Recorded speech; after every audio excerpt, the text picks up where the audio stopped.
नमस्कार दोस्तों, मेरा नाम अमित है। आज हम बात करेंगे भगवान श्री राम के ऊपर। जी हाँ, आज महाशिवरात्रि है और भगवान शंकर के आराध्य देव भगवान श्री राम है और श्री राम के आराध्य देव भगवान शंकर हैं। तो आज हम इसी बात पर कुछ चर्चा करेंगे, क्योंकि जानना जरूरी भी है। और आप लोग जानते हैं होंगे कि जब भगवान श्री राम को गद्दी मिलती है, गद्दी का देने का प्लान किया जाता है, तो वहीं पर माता कैकेयी और मंथरा जाकर बहका देती हैं कैकेयी को, और कैकेयी फिर जाकर राजा दशरथ से कहती हैं कि मेरे बेटे को गद्दी मिलनी चाहिए, भरत को मिलनी चाहिए, क्योंकि वो मेरा बेटा है। मैंने आपसे 2 वरदान मांगे थे और मैं अब वो दोनों वरदान ले रही हूँ। जी हाँ, जब भगवान श्री राम को पता चलता है तो वो जाते हैं और फिर वनवास जाने की तैयारी करते हैं। तब राजा दशरथ उन्हें भगवान श्री राम, लक्ष्मण और माता सीता तीनों को सुमंत से कहते हैं कि रथ पर बैठा कर ले जाओ। जब वहाँ लेकर जाते हैं तो एक गांव पड़ता है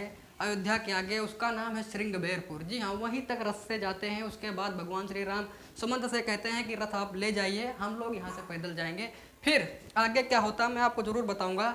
वहाँ पर अब माता सीता, भगवान श्री राम और लक्ष्मण पैदल चल देते हैं। जी हाँ, तो मैं चौपाई के साथ बताऊंगा। सवैया है कि पुरते निकसी रघुवीर बधु धर धीर धे मगमे डगदुएं, झलकी भर भाल पड़ी कनकी पुट सुख गए मधुरा धरवें, फिर बूझत हैं चलनो अब कैतिक पर्ण कुटी करियो हित हुए, और तिये की लख आतुरता पिए की अखियां अतचार चली जल जो। जी हाँ, पुरते निकसी श्रृंगबेरपुर से जब भगवान श्री राम, लक्ष्मण और माता सीता निकलती हैं, पुरते निकसी रघुबीर बधु धर धीर धे मगमे डगदोई।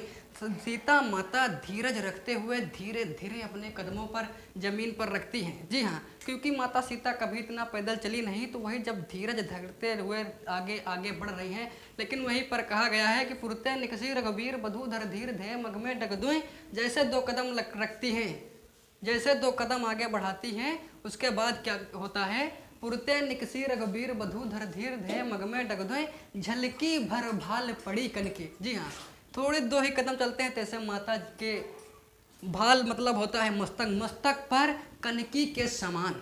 कनकी आप जानते हैं चावल में होती, कनकी के समान उनके पसीना आ जाता है। और पुट सूख गए मधुराधर हुए। फिर मधुराधर मतलब होंठ भी माता के, सीता के सूख गए हैं, क्योंकि वो प्यासी हो चुकी हैं। जी हाँ, क्योंकि वो महारानी थी, वो पहली बार निकली है धूप में, तो ये प्रॉब्लम होती है। और तब कहा कि पुरते निकसी रघुबीर बधु धर धीर धे मगमे डगदो, झलकी भरपाल पड़ी कनकी पुट सूख गए मधुरा धरवें, फिर बूझत है चलनो अब कहती। अब माता थक चुकी हैं, प्यासी हैं, और वो अपने पति भगवान श्री राम से कहती हैं कि अब कतना चलना है, पर्ण कुटी करह्यो हित हुए, अब आप पत्तों की कुटी कहाँ बनाएंगे। जी हाँ, पुरदे निकसी रघुबीर बधु धर धीर धे मगमे डगदो, झलकी भरभाल पड़ी कनकी पुट सूख गए मधुरा धर है, फिर बूझत हैं चलनो अब कैतिक पर्ण कुटी करियो हित हुए, और तिये की लख आतुरता पिए की अखिया अतचार चली जल चुए।